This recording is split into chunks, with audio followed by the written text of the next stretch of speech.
ശിവോഹം. ഇത് നിങ്ങളുടെ ജീവിതത്തിൽ പൂർണ്ണമായി ലഭിക്കുന്ന ഒരു ഭാഗ്യയോഗം തന്നെയാണ്.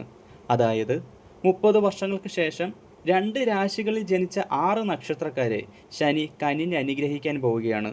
വേദജ്യോതിഷ പ്രകാരം ശനി കേന്ദ്ര ത്രികോണ രാജയോഗം സൃഷ്ടിക്കാൻ പോകുന്നു.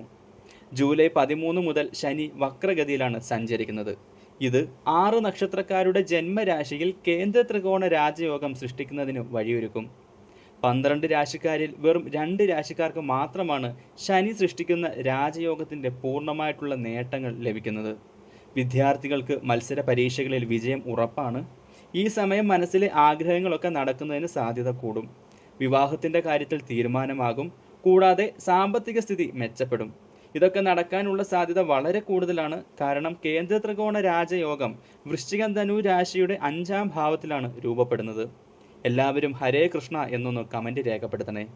വൃശ്ചികം, വിശാഖം, അനിഴം, തൃക്കേട്ട, ധനു, മൂലം, പൂരാടം, ഉത്രാടം.